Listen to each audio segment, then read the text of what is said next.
Chinese President Xi Jinping is going to Moscow and meet with Putin next week. Do you think Xi Jinping's words carry weight in Putin's mind? Any concern about this meeting?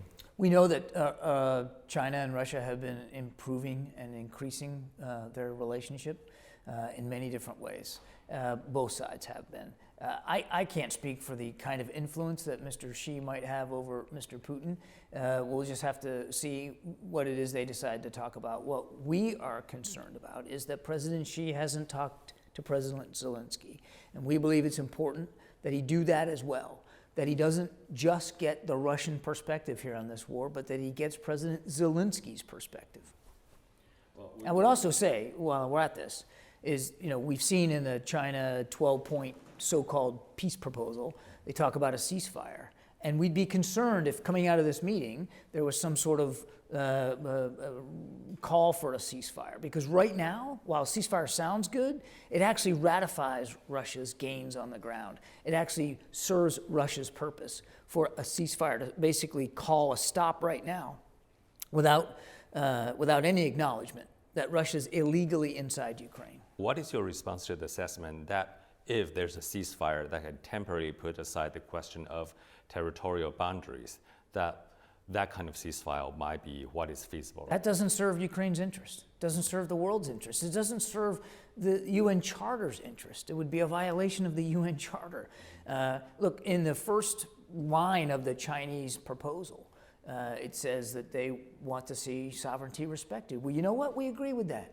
Everybody should agree with that. And if you want to see sovereignty respected, then that means you don't call a ceasefire right now, which ratifies Russia's gains in their conquest and leaves it at that, at the expense of the Ukrainian people.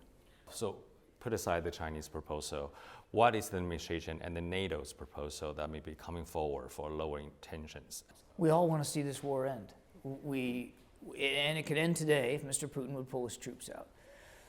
That's not going to happen. So I think we all envision the possibility that there could be some sort of negotiated settlement. I won't speak for other countries and what their sovereign approach to this is. For the United States perspective, it's nothing about Ukraine without Ukraine.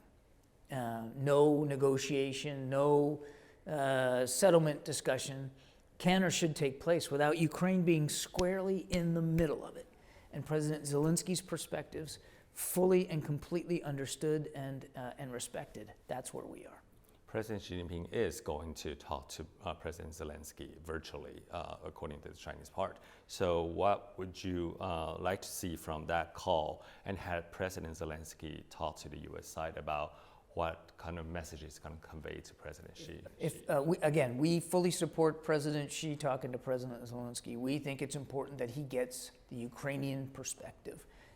And I won't speak for President Zelensky, but I'm sure that if he gets that opportunity, he'll be very frank and forthright with President Xi, as he has been with leaders around the world, about what this war is doing to his country and to his people, and how much he's willing to continue to fight off Russian aggression and defend his sovereignty and his independence. And we believe that a more comprehensive picture of those efforts and President Zelensky's goals and objectives are absolutely good for President Xi to hear.